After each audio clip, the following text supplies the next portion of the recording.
लेकिन ये कोई क्षण भर का काम तो है नहीं कि बस इधर से मंत्र मारा उधर से रुपया आ गया। और निश्चित रूप से हमारे शास्त्रों में सभी उपाय बताए गए हैं क्या कि मनुष्य अगर बीमार हो तो उसे क्या करना चाहिए, उसका रोजगार धंधा नहीं चले तो उसको क्या करना चाहिए, उसके कोई संतान की प्राप्ति नहीं है तो उसे क्या करना चाहिए। सभी दुखों का निवारण हमारे शास्त्रों में बताया गया है।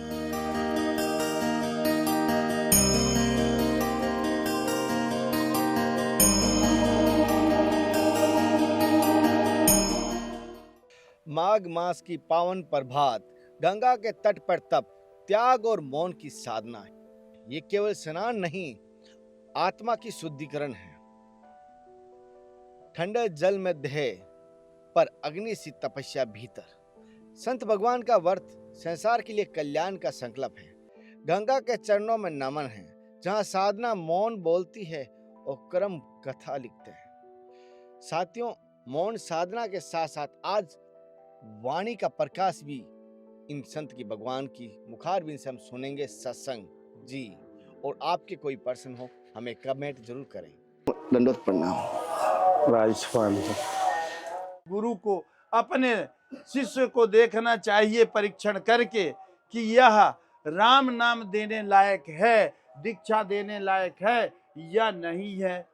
तो अगर वह दीक्षा देने लायक है तभी उसे दीक्षा देनी चाहिए। शास्त्रों में ऐसा वर्णन किया गया है कि अगर ब्राह्मण का बालक है तो उसे 1 साल तक उसकी परीक्षा करने के बाद उसे दीक्षा देनी चाहिए।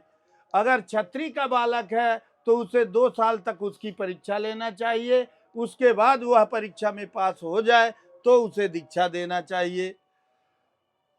वैश्य का बालक है तो उसे 3 साल तक परीक्षा करके देखनी चाहिए, तब उसे दीक्षा देनी चाहिए। और शूद्र का बालक है तो उसे 4 साल उसकी परीक्षा करके देखना चाहिए, अगर वह पास हो जाए तभी उसकी सेवा लेना चाहिए। इस तरीके से जो हमारी गुरु और शिष्य की परंपरा है, इस तरह अगर बनाई जाए तभी उसको सफलता मिलेगी, गुरु का भी कल्याण होगा और शिष्य का भी कल्याण होगा। लेकिन आजकल लोग लोभवश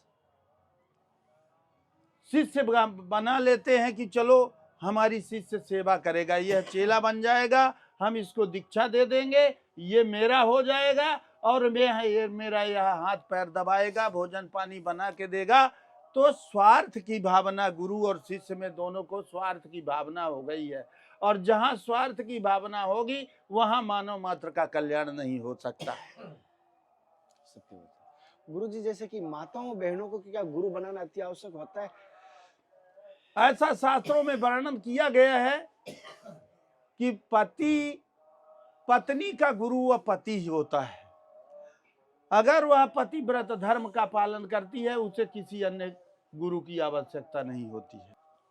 पति ही सर्वश्रेष्ठ उसका गुरु है, वही उसका ईश्वर है, वही सब कुछ है। जानना चाहता हूँ, जैसे कि आप हवन करते हो, मैं नित्य देखा हूँ, और आपके हवन करते हो और ऐसी कोई संप्रदाय जिसमें नहीं है कि हवन या यज्ञ या आहुति नहीं दी जाती है। किसी में अलग अलग प्रकार से होता है, कोई चौकोर कोई गोल किसी प्रकार के हो, लेकिन ये हवन और यज्ञ अग्नि का क्या प्रतीक माना गया सनातन में इतना?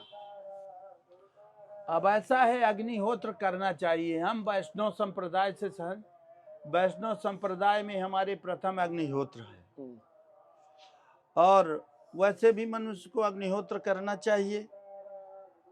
ब्राह्मण को तो विशेष अधिकार है, वैष्णवों के लिए तो अग्निहोत्र प्रथम हो गया, क्योंकि हम अग्नि का ही सेवन करते हैं।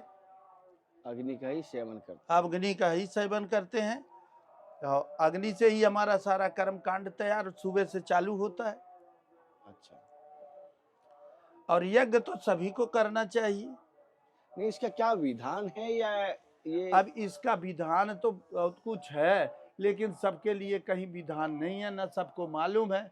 ये तो साधु संतों का ही विधान है। अच्छा। अग्निहोत्र है, यह अग्निहोत्र क्रिया ब्राह्मण की है। अच्छा गुरु जी, जैसे आपने इस बच्चा पर जिस मार्ग पे हो, जिसने जो फल खाया वही बता सकता है कितना खट्टा है कितना मीठा है, तो आपके जीवन का क्या अनुभव रहा इस मार्ग पे संत बनने के बाद का? ऐसा है, संत बनने का उद्देश्य है भगवत प्राप्ति। अब हम अपने उपदेश से भटक जाएं संत के भेष में आकर के और किसी दूसरे उद्देश्य को हम प्राप्त करना चाहें, वह हमारा अलग है, लेकिन हमारा तो उद्देश्य भगवत प्राप्ति ही संत बनने का लक्ष्य है। अच्छा गुरु जी, जैसे आप कहना नहीं, जैसे समाज में लोग अपने कल्याण के लिए भी आते हैं कि मेरा भी गुरु जी के पास कल्याण होगा, और कुछ लोग करते भी है, कुछ लोग कहते हैं मैं अपने लीन हूँ, अपने में मगन हूँ। तो आप किस मार्ग पे दोनों में से ज्यादा विश्वास रखते हैं? नहीं, गुरु बिन भवनित तरई न कोई, जो विरंचि शंकर सम होई। ऐसा रामायण में गोस्वामी जी ने कहा है कि गुरु के बिना भव सागर से पार नहीं उतर सकता। तो गुरु बिना तो कुछ है ही नहीं। गुरुर ब्रह्मा गुरुर विष्णु गुरुदेव महेश्वरा, गुरु साक्षात परब्रह्म तस्मै श्री गुरुवे नमः। आपको परमात्मा को बताने वाला कौन है? क्या आपने परमात्मा को देखा? आप परमात्मा को जानना, तो परमात्मा को बताने वाला, परमात्मा को दिखाने वाला तो गुरु ही है। जब गुरु ही नहीं है तो कौन बताएगा क्या है परमात्मा? अच्छा गुरु जी, जैसे अभी एक चीज और जानना चाहता हूँ, जैसे कि संत बनने में जो कठिनाई आती है, सबसे बड़ी कौन सी कठिनाई आती है संत मार्ग पर? ऐसा है, धर्म पे पर संत बनना मतलब धर्म को चलाना। तो धर्म पर चलने में तो नाना प्रकार की कठिनाई आती है, हर प्रकार की कठिनाई है जीवन में। उसके जगह जगह में कांटे हैं, उसके सभी चीजों से सतर्क रह करके और धर्म को आगे बढ़ाया जा सकता है। आप लोग ही कहते हैं कि संत जो है वो धर्म गुरु है, तो धर्म की रक्षा का पालन करने के लिए किसी प्रकार का भी संकट आ सकता है, और वो सभी प्रकार के संकटों को झेलते हुए जो आगे बढ़ेगा वही धर्म की रक्षा कर पाएगा। गुरुजी, जैसे धर्म और कर्तव्य समय आने पे बदल जाते हैं या नहीं बदलते हैं? नहीं, कर्तव्य अलग चीज है, धर्म अलग है। वो तो कर्म है, कर्म करना पड़ेगा आपको। अच्छा। और गुरुजी, एक चीज और जानना चाहता हूँ, जैसे कि अभी आप प्रयागराज माघ में, आपने पहले भी बहुत सारे माघ देखे हैं मेले, और अभी भी देखे हैं, तो दोनों में क्या भिन्नता दिखाई देगी? क्योंकि आप प्राचीन संत है, अभी आप देखा है, आपने आज भी स्नान किया और पहले भी आपने स्नान किया, क्या भिन्नता लगी? ऐसा है, समय के अनुकूल परिवर्तन आता रहता है। पहले भी धर्म और अधर्म दोनों थे, और आज भी धर्म और अधर्म दोनों हैं। जैसा जैसा समय आधुनिक युग में बदलता जा रहा है, उसी तरीके से यह हमारा माघ मेला भी कुछ आधुनिक में जा रहा है। परिवर्तन तो है ही है, पहले कुछ अलग था, आज की डेट में कुछ अलग है। पहले यह मेला, ये हमारी पौराणिक मेला था, सांस्कृतिक मेला था। आज इसको पब्लिक कुछ पिकनिक के रूप में भी मना रही है। कुछ हमारी संस्कृति में बदलाव भी आ रहा है, पैसा प्रधान होता जा रहा है, और जहाँ पैसा प्रधान होता जा रहा है वहाँ धर्म भी कुछ लुप्त होता जा रहा है। गुरुजी, जैसे देखा हूँ जीवन में, अगर किसी के मनुष्य के जीवन में अगर 2 गुण होते हैं, 3 गुण होते हैं वैसे, अगर रजोगुण बहुत आसानी से आ जाते हैं, तमोगुण आसानी से और आसानी से, लेकिन सतोगुण बहुत कठिनाई से आता है और संघर्ष करना पड़ता है। ऐसा क्यों होता है? तीनों गुणों में क्यों ऐसी भिन्नता रही है फिर? अब ऐसा है, ये तो साधना है, कलयुग का कुछ प्रभाव है। रामायण में गोस्वामी जी कहते हैं, तामस बहुत रजोगुण थोड़ा, कलि प्रभाव विरोध चंगोरा। तो यह तो कलयुग का प्रभाव है। कलयुग का प्रभाव होने के कारण से ये कुछ बदलाव है, और हमारे शरीर के अंदर हमारा जो खान पान है उसके कारण से तामसी गुण बढ़ रहा है, क्योंकि हम तामसी भोजन प्राप्त कर रहे हैं, और तामसी भोजन करेंगे तो हमारी तामसी बुद्धि होगी। हम मेहनत परिश्रम का भोजन कम कर पा रहे हैं। गुरुजी, एक चीज जानना चाहता हूँ, जैसे कोई भी किसी भी धार्मिक स्थान पे जाए, चाहे प्रयाग की बात करें, चाहे काशी के, चाहे हरिद्वार, तो किन बातों का साधक को ध्यान रखना चाहिए कि धार्मिक स्थान पे धर्म के कार्य हो, दूसरा गलती ना हो? धार्मिक स्थानों पर जाने के लिए मनुष्य का पहला कर्तव्य है कि वो अपने मन में ये संकल्प ले कि हमें किसी प्रकार से मन वचन कर्म से हमसे पाप ना हो। मन वचन कर्म किसी भी प्रकार से हमसे पाप न हो जाए, यह तीर्थों में जो सोच करके और तीर्थ के नियमों का पालन करेगा, तीर्थ में स्नान करेगा, दान करेगा, तर्पण करेगा, परोपकार कार्य करेगा, उसी का कल्याण हो सकता है। गुरुजी एक चीज जानो, एक साधक है जो कहते हैं साधना में जो अनुभूति आती है, क्या किसी को बता सकते हैं या नहीं बता सकते? यह तो वह साधक ही जान सकता है। नहीं बतानी सोई चाहिए। जाने जहि देहि जनाई, जानत तुम्हें तुम्हें हो जाई। इस साधना को तो वही जान सकता है जो वह स्वयं साधक हो। पूछने वाले को भी जानने वाला अगर तभी जान सकता है जब वो वैसे ही हो, वैसे नहीं जान सकता। बताने से उसे अनुभव नहीं हो सकता। पहला सुख निरोगी काया, मतलब शरीर की सेहत की सबसे बड़ी समस्या बताते हैं। तो शरीर असाध्य रोग लग जाता है तो क्या करना चाहिए, ये किसका भजन, ये कौन सा ऐसा कोई मंत्र की राय दोगे आप? असाध्य रोगों के लिए भी भगवान का भजन करे, साधना करे, और हो सकता है उसके असाध्य रोग कट जाएं। और उसका कोई अगर पूर्व का प्रारब्ध ही बिगड़ा हुआ है, उसके भोग में लिखा हुआ है, तो उसे भोगना भी पड़ेगा।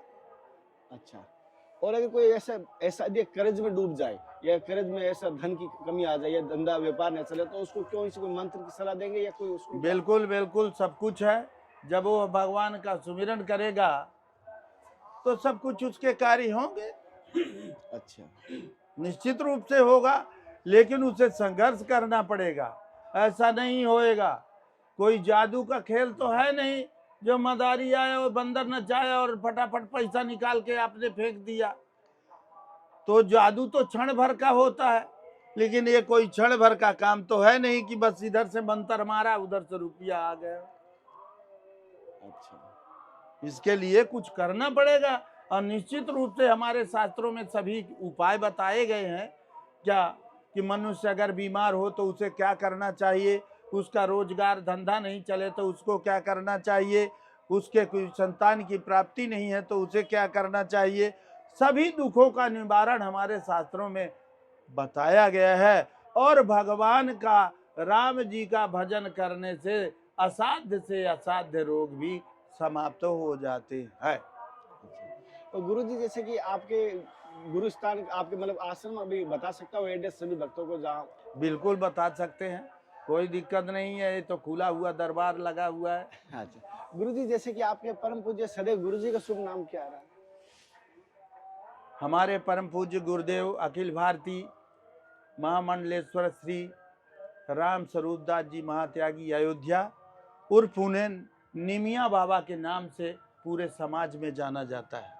नाम तो शायद सभी नहीं जानते होंगे, लेकिन ब्रह्म ऋषि निमिया बाबा के नाम से पूरे भारत में वो विख्यात है। अच्छा, गुरुजी कहना नहीं चाहिए, बहुत सारी ऐसी संप्रदाय है हमारे धर्म में, कई संप्रदाय है, कई अखाड़े हैं, लेकिन आपने मतलब रामानंदी और त्यागी संप्रदाय में आए, ऐसा क्या भाव जगे आपके, या बच्चापन में आपके लक्षण दिखाई दिए, क्या हुआ ऐसा? ऐसा है, हम संस्कारिक पहले से प्रथम वैष्णव घर से हैं। वैष्णव होने के नाते हम लोग अपने वैष्णव में ही रह गए। अच्छा, हम जाति से वैष्णव हैं, हमारे संप्रदाय भी हमारा वैष्णव है, और हमको यही अच्छा लगा और उसी में चले गए। भैया तो भगवत प्राप्ति का साधन है, जिसका जो मन लग जाए, किसी भी प्रकार से भगवान को प्राप्त करना है। आप जिस उस समय संत बने थे, क्या उम्र थी गुरुजी उस समय शरीर की? अरे ये सब न पूछो। चलो कोई माफी चाहता हूँ गुरुजी को, गलती हुई था। ठीक है, अब आगे कार्य किया जाए। जी जी। साथ ही जैसे महाराज जी से सत्संग ली और अखाड़े के बारे में बताया, महाराज जी का एड्रेस वो मैं स्टार्ट में आपको बता चुका हूँ। और साथ ही अगर महाराज जी के दर्शन करना चाहे तो राजस्थान में आपको बीकानेर में स्थान बताया, वहाँ आप दर्शन कर सकते हो।